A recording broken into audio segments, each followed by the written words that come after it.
When you think of the greatest kickers in MMA history, one man tops that list unanimously. The K1 and MMA legend Mirko Cro Cop. He has the most finishes and head kick knockouts in Zuffa history, as 30 of his 38 career wins have come via KO. From the long list of fighters who have fallen victim to Cro Cop's kicks and punches, we have selected the special 10 who have earned the most vicious stoppages from the hands and feet of Mirko Cro Cop. Number 10, GABRIEL Gonzaga. Now this one must have felt really good for Cro Cop, as it was a form of poetic justice.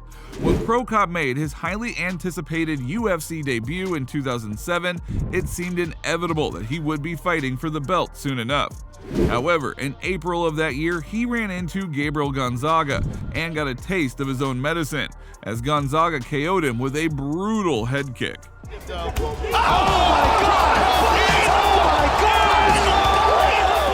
Well, almost 8 years to the date, Cro Cop would get his revenge in his final fight with the organization by matching up with Gonzaga again. He would rock Gonzaga in the clinch with elbows and then brutalize the Brazilian heavyweight with more elbows from the top position.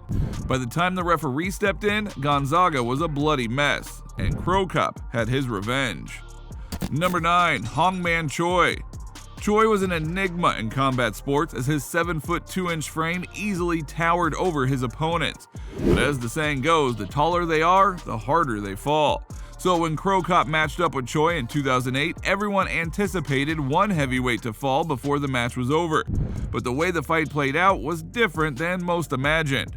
Cro Cop was known for his flexibility, but still, we imagine it's tough to get your leg up to the head of a 7-footer.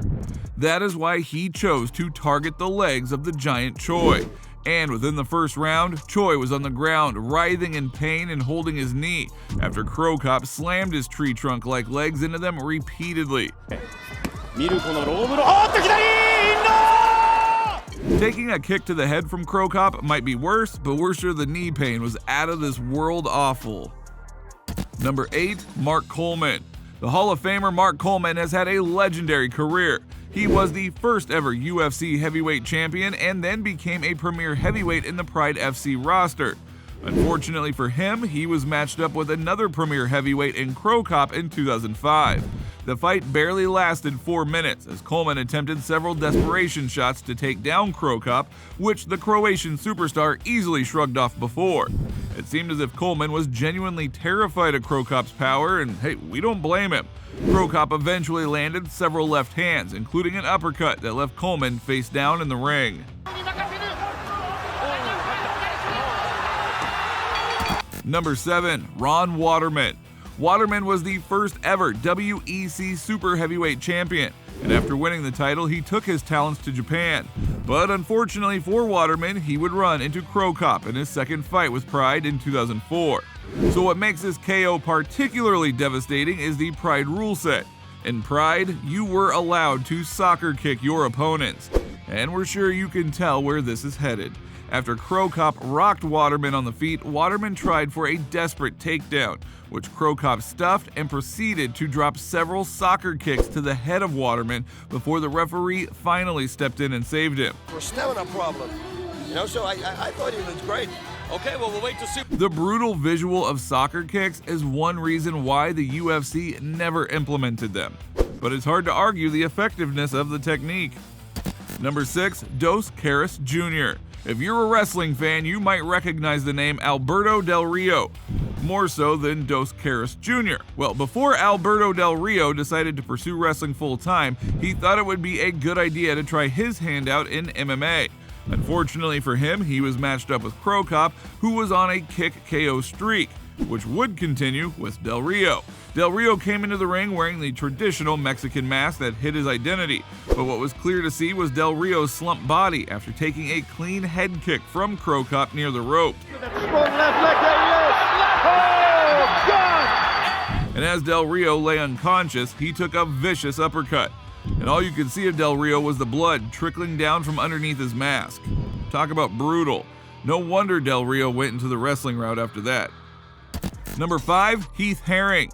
Many fans might recall Herring as the guy Brock Lesnar punched across the UFC octagon, or perhaps the viral clip of Herring knocking out his opponent for kissing him on his lips as the ref gave them instructions. But Herring is also famous for taking a liver kick from Cro Cop.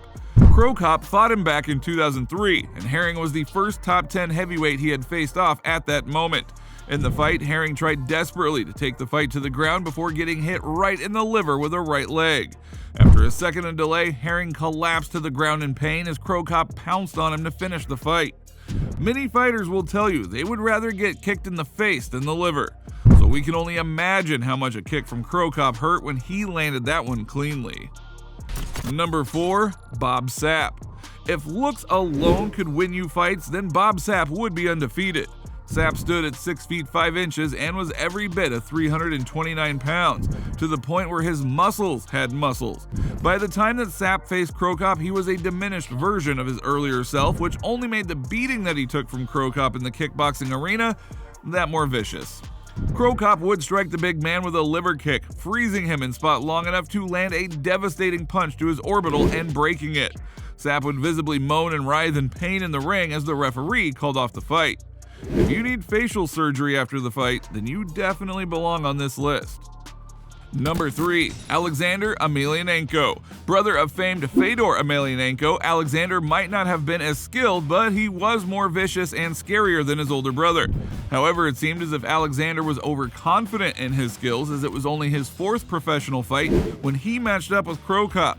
Cro Cop would break Alexander down with chopping leg kicks before bringing a kick upstairs and landing it clean to the side of the head.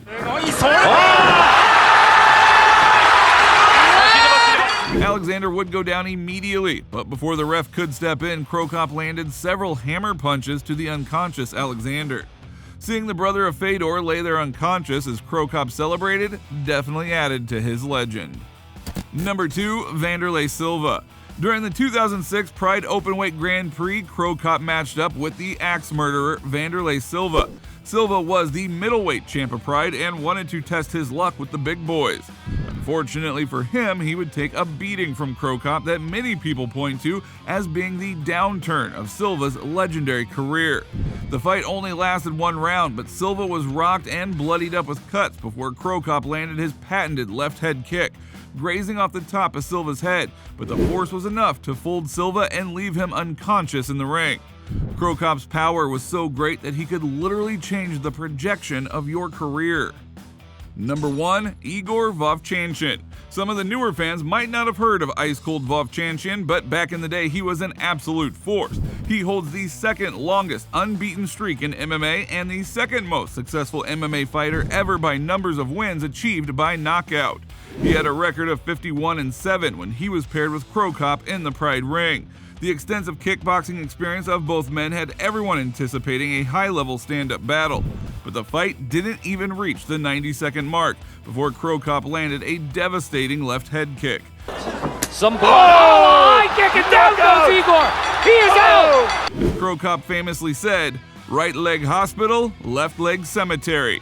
Igor lay still inside the ring, knocked out for the first time in his MMA career. And it was that KO that really put Cro Cop on the map, as it won the KO of the year in 2003 and showed the world how vicious his stand-up game was. So if you enjoyed this video, then please give it a like and don't forget to subscribe to the channel, hit that little bell beside it so that you're notified the next time we upload a new video.